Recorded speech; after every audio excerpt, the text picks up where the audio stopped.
Good morning, YouTube. It's very early in the morning here in New Mexico. It's not even 5:30 in the morning yet. I'm up early because I'm preparing for a road trip. So you'll be seeing this on Tuesday. Yesterday's video was an interview with J.R. Rivera, and I hope you got to see it. It was a lot of fun, and he's a very interesting person. Today I want to talk to you about some tarot books. This is a set of books. I've worked extensively with the first book and a little with the other two. Not a lot. I really haven't done as much as I could do with them. The first book, however, I've had maybe 10 copies in my life, and that's because I kept giving it away to people. I thought, you need this book, you need this book. And I finally learned that I should tell people to go buy their own book, because I wasn't always in a situation where I could be that generous. But the book is Mary K. Greer, Tarot for Yourself, a workbook of personal transformation. Now this is an old copy. She's got a newer version of it. I don't know if this is one of the first or the second prints. It's 1984, so it's actually one of the first, I think. Yeah, first printing was 1984, so this is a first. It is an amazing book. She's got exercises in here. She talks about ways that you can get personal with your tarot deck. She gives you, and just in the beginning, she talks about the 3-card spread, Celtic cross permutations, and then about charts. And she also, even in the books, and just in the table of contents, says you may want to photocopy these before using for your continued use. There are exercises, your tarot profile, understanding court cards, mandalas, active imagination and visualizations. This is one of the best sections for me. She talks about entering a card, there's rituals, interpreting the card and special uses, creative writing. And it's just an amazing book. She's even got something in here on the creative writing from Judy Grahn, who wrote Mother Tongue, which is an old book. But I really love this book. This is, she does a clarifying your options, and there's a 6-card spread.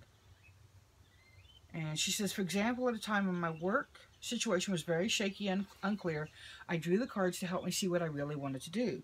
My options were work half-time job only and live more frugally, try to somehow increase work at present location, apply for well-paying but stressful jobs in large corporations, set up risky but exciting freelance business which requires outlay of savings and much time, take part-time sales rep offer, get training in a new field such as word processing.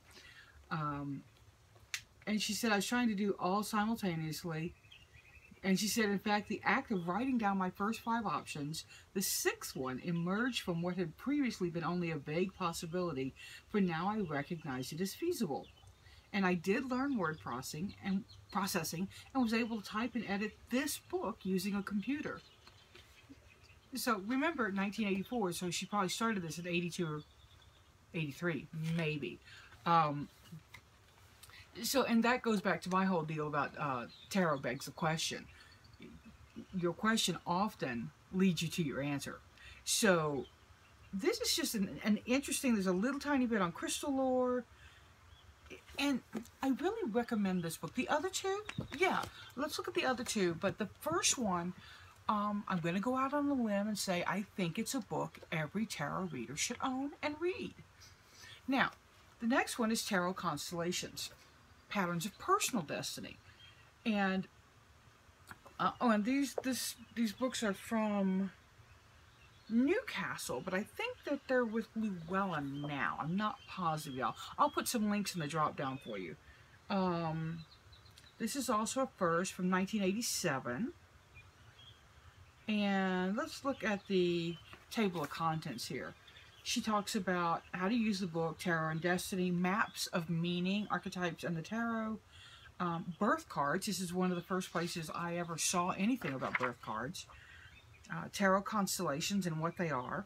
And this is an interesting idea. The constellations, let's just read a little bit about that right now. I know y'all are like, well, Arwen, you didn't say this was story time. The constellations are groupings of major arcana trumps plus minor arcana pip cards, numerologically arranged to express the 9 major principles or archetypes underlying our metaphysical makeup. And the constellations are the Magician, the High Priestess, the Empress, the Emperor, the Hierophant, the Lovers, the Chariot, Strength, and the Hermit. And there are hidden factors with some of them don't. And so it's a really interesting, she talks about they correspond with your birth cards and your name cards, which are also, name cards explained in this book as well. And working through this can give you a personal review of yourself. I was going to say mirror, but that kind of leads us to the next book. But the constellations are a really interesting concept. I don't work with them as much as I need to. Maybe I'll rework mine and do that for y'all. And then mirrors. That's why that brings me to Tarot Mirrors, Reflections of Personal Meanings.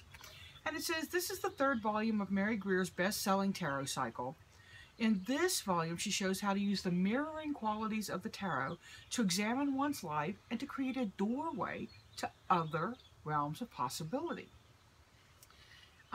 It incorporates 19th century French tarotist Pappas and Jane Roberts' channeled wisdom from Seth with Ms. Greer's own approach to tarot as a tool for self-realization.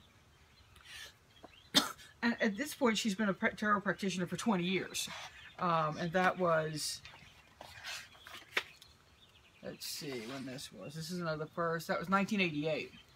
So she's been around a while. I've had the pleasure of communicating with Mary online. She did an interview with me that's on my blog site. I'll find that interview and post the link for you. But this is, I just turned it open to the art of asking questions, y'all. Ha ha. So this takes you from tarot for yourself, and this is really into tarot for others. For me, the moving meditations, it's about mirroring the cards, psychic meditations, clarifying your methodology, summary of how to read a tarot card. Now she's got another book, I'll again put a link, called 21 Ways to Read a Tarot Card, and it's really fun. I've used it in tarot meetups when I was in Austin, some different ways to dive into how to read a card. There's something called the 3x7 structure exercises, cycle of the circles, the 7 rays, and she talks about lifetime, personality, and soul cards. So she goes over a little bit with some constellations a little deeper in this one. She talks about the circles of mind. Oh, this is a table, sorry, tables of diagrams. But I love these 3 books. And again, these are things I need to go into more. One thing I love that she does, her footnotes rock. You can tell I'm a geek, right? Because, man, I'm all about the footnotes.